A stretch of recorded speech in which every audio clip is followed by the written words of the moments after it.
কাঁচা আম বন্ধুরা শেষ হয়ে যাবার আগে একবার এই রকম টক ঝাল মিষ্টি জেলি আচার বানিয়ে নিন। আর এই রকম পদ্ধতিতে আপনারা যদি তৈরি করেন তাহলে রোদ্দুরে দিতেও হবে না বা ফ্রিজে রাখার প্রয়োজন পড়বে না। এত সুন্দর এবং অসাধারণ খেতে হয় এবং সেটা আপনারা না বানালে কিন্তু বুঝতেই পারবেন না। আর এই রকমভাবে স্টোর করে রাখতে পারেন যাতে যে কেউ দেখে বা খেয়ে বুঝবে যে দোকান থেকে কিনে আনা আচার। তো চলুন শুরু করি আজকে টক ঝাল মিষ্টি কাঁচা আমের জেলি আচার।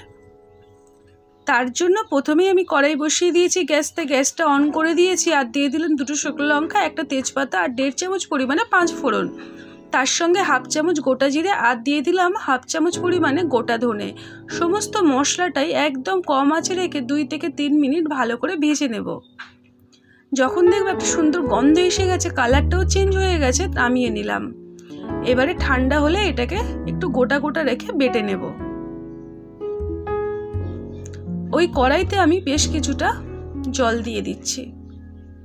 তার মধ্যে দিয়ে দিলাম 1.5 চামচ পরিমাণে লবণ আর দিয়ে দিচ্ছি 1/2 চামচ পরিমাণে হলুদ গুঁড়ো। সমস্তটাই ভালো করে নাড়িয়ে চাড়িয়ে ফুটতে দেব।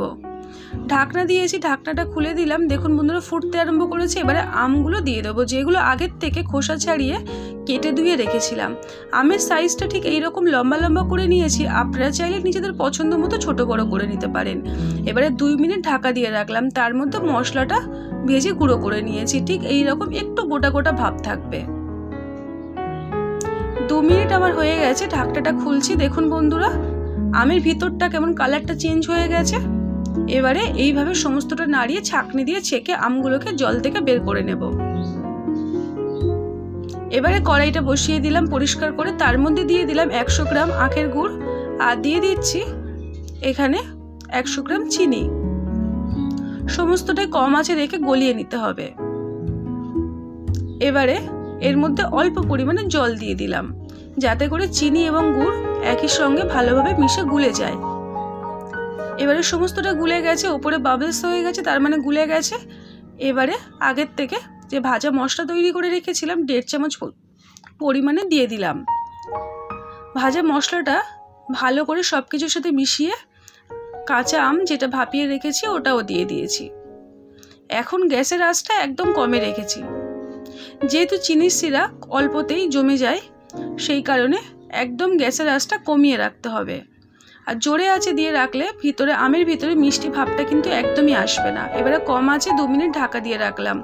ঠিক 2 মিনিট পরে বন্ধুরা দেখাচ্ছি, দেখুন আমটা কত সুন্দর ভিতরে একটা চিনির ভাব যে গিয়েছে সেটা দেখলেই বুঝতে পারছেন, একটা জেলি জেলি ভাব চলে এসছে। এখনো যতটা পরিমাণে চিনির রসটা রয়েছে আরও কমিয়ে নিতে হবে, এতটাও থাকবে না। আরও 2 মিনিট পরে দেখাচ্ছি বন্ধুরা। দেখুন এখন গ্যাসের আঁচটা একটু জোরে আঁচেই রেখেছি। আমটা দেখুন বন্ধুরা, একটা আম তুলে দেখাচ্ছি, এইভাবে একদম ট্রান্সপারেন্ট মতন হয়ে যাবে। এবারে সমস্তটাই জোরে আঁচে রেখে আরো 1 থেকে 2 মিনিট নাড়িয়ে চাড়িয়ে নেব। সবার শেষে এখানে দেখুন বন্ধুরা 1 চামচ পরিমাণে ভাজা মশলাটা দিয়ে দিলাম। দিয়ে এবার গ্যাসের আঁচটা বন্ধ করে দেব, দিয়ে সমস্তটাই নাড়িয়ে মিশিয়ে নেব।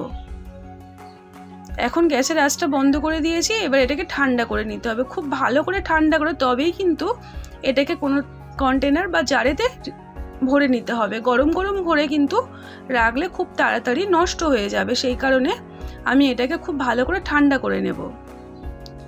দেখুন বন্ধুরা ঠিক 1 ঘন্টা পরে দেখাচ্ছি। যেহেতু চিনি রয়েছে, মিষ্টি ঠান্ডা হতে সময় লাগে, আমার আজকে জেলি আচার একদমই তৈরি হয়ে গেছে। এই রকম ভাবে বানিয়ে আপনারা অনেক দিন পর্যন্ত রেখে খেতে পারবেন, তাতে কোনো অসুবিধা হবে না। আমি একটা জারে এইভাবে ভরে নিয়েছি। আর বন্ধুরা রেসিপিটা ভালো লাগলে লাইক দিয়ে সঙ্গে থাকবেন। টাটা।